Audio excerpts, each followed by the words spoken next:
On Tuesday, the Mariners kept it close on the first game of a 9-game East Coast road trip in Camden Yards against the Baltimore Orioles, as Dan Wilson relied on his inner circle of bullpen trust, leaving Seattle. George Kirby faced off against Dean Kremer, and the Mariners have tied the Houston Astros for first place in the AL West. Welcome to the Dom Skeen channel, your one-stop shop for the Mariners storylines on Seattle's minds. And today, the Mariners blank the O's 1-0, out-hitting them 6-5, out-hitting them on expected batting average 247 to 223. And all you had to do in this game was score the one run. Josh Naylor with another RBI, been absolutely on fire since joining the Seattle Mariners. Another RBI as he goes 1 for 4. The Mariners don't get any two-hit efforts from a single player tonight, but you have 6 different players, each collecting 1 hit.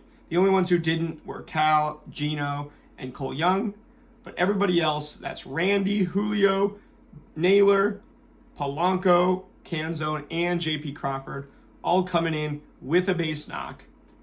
The Mariners get quite a few hard hits in this one. Actually, not that many. 8. They get 7 on 101 pitches from Dean Kremer, then 1 on 23 pitches from Rico Garcia in the 9th inning, just to cause a little bit of offense there in the 9th and give themselves a chance to pad the score. But you kept it close. You kept threatening for runs. There's quite a few balls that looked like they were going to leave the ballpark. Some good plays in the outfield by the O's tonight as well. Hence our expected batting average at 247. Not as low as you've seen in a lot of games recently. And for a 6-hit effort, that's kind of right in line. So that's about how we performed. Not the best hitting night, but you got the job done, and that's all that matters. Because George Kirby goes 7 scoreless innings, allows just 3 hits, no walks, 7 strikeouts, and this is the platinum version of George Kirby. He does allow some hard hits. He allows 10 hard hits on 87 pitches. So that's the one thing, the quality of contact, not what you want to see from Kirby. But credit to the Fantasy Baseball Today podcast on Sunday night after Zebby Matthews' most recent start where he balled out. Actually, sorry, it might have been yesterday. But if within the past few days, Zebby Matthews balled out against the Yankees, 5.2 innings, 9 strikeouts. And with Zebby Matthews, one of the big problems with him is that he throws the ball in zone so much that there's just so much contact, and there's just so many balls in play from that. And with George Kirby, something you saw him do tonight that they were suggesting that guys like George Kirby and Zebby Matthews, guys who throw the ball in zone so much, need to do is purposefully throw the ball out of the zone, go for that big swing and miss stuff. And Kirby did that tonight. He threw that knuckle curve 16 times, only got 2 whiffs on it, but one of those, a crucial knockout pitch early. Then he also was mixing in the 4-seamers upstairs in a way that you don't usually see George Kirby do. Mixed in the sliders and gets 6 swinging strikes on 31 sinkers, putting up about a 15% swinging strike rate for that. So pretty good. Then only 1 on 23 sliders, 3 on 17 4-seams, then the aforementioned 2 on 16 knuckle curve. Only 12 swinging strikes on 87 pitches. Still, when you add it up, it's really good. He's mixing those pitches in quite well, really keeping the batters off balance. He's able to cruise through 7 innings. And although he's throwing the ball out of zone on purpose in this start more, he didn't allow any walks, as you've seen George Kirby do sometimes. The other thing that he can do to improve his type of pitcher, when they were analyzing it on the FPT podcast, they were saying not only just throwing out of zone more, but also letting batters go when you can't get them, not forcing that final pitch in the middle of the zone or even around the edges. And so Kirby, he did also look a little pissed when he got that big strikeout on the knuckle curve to end the inning. I forget exactly which batter it was on. He goes and he smacks his glove. He was definitely storming around the ballpark today. It looked like he had a chip on his shoulder. The competitive juices are definitely flowing for George Kirby down the stretch. And also, I'd be remiss if I didn't mention, this game 120, marks the exact 3/4 point of the season. Well, game 121 will be a little bit over 3/4. It's not exactly 75%, but just about exactly 75%. This is the 3/4 mark of the season. No better time than right now to be taking the lead in the AL West. And the Astros got absolutely shellacked by the Red Sox, came into Houston today and put the beat down on the Houston Astros that we needed. It was 14-1 in Houston, actually. So Red Sox piling up 13 hits. Houston gets 9 hits, but is held to just 1 run. That's pretty awesome to see.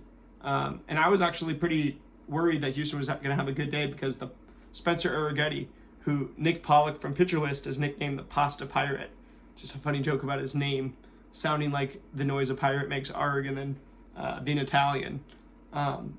Anyway, I'm sure this is the expert baseball analysis you came here for, the very related to the Seattle Mariners. No, but this guy, making one of his first starts since coming off the IL, hasn't pitched in months, except for he did make 1 or 2 starts recently.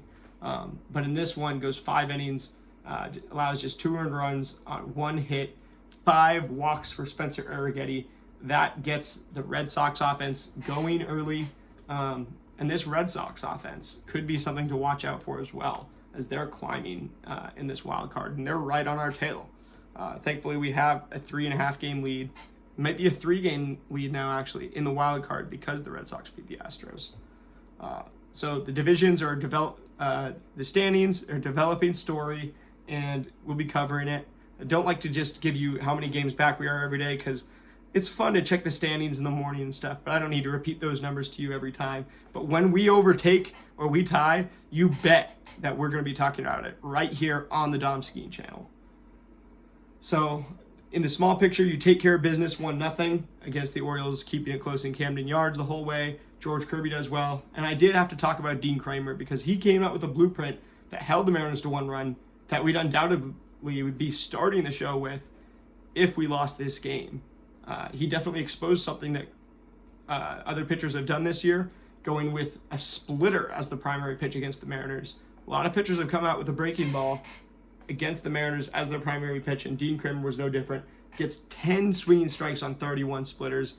Absolutely dominant swinging strike rate on that splitter, and the Mariners just really wanted to swing at it, and were missing a lot. He ends up with 14 swinging strikes on 101 pitches, so just on 70 other pitches, he gets 4 swinging strikes. Not much to worry about there, to be honest. Did keep our average exit velocities pretty low. That's to be expected in a low-scoring game like this, and that normalizes over time. The main big thing that we're worried about is the fact that he came out with a nasty breaking ball and just pumped it into the Mariners. 31 of those, just throwing 24 four-seam fastballs, 21 sinkers, 17 cutters, 8 curveballs. These sinker-cutter type guys, those are the ones we want to watch out for next. So when we do see a pitcher with that pitch mix coming up, we're going to lay out some predictions and some strategies that we want to see, and some keys that we want to see the Mariners use to attack them next time. But overall, the lineup is hitting so well right now that it's less situational and it's more consistency on every single given night, every single at bat, and allowing the stats to normalize as you heat up from those cold stretches. But that's going to do it here for me today. A lot going on with the Seattle Mariners right now. One of the most exciting stretches since I was a little guy wearing this Ichiro jersey to games that's now signed on my wall. When 51 was roaming the outfield, Area 51 was in right field. Now it hangs forever in the pen.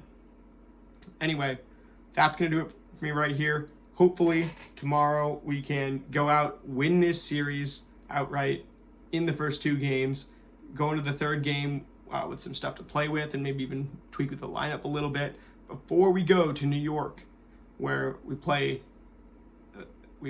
2 games in New York, and Sunday night, we're on Sunday Night Baseball in August against the New York Mets for the 2nd straight year in a row.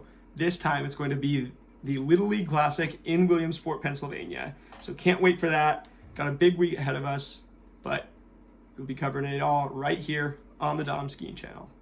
See you guys tomorrow. Go Ams.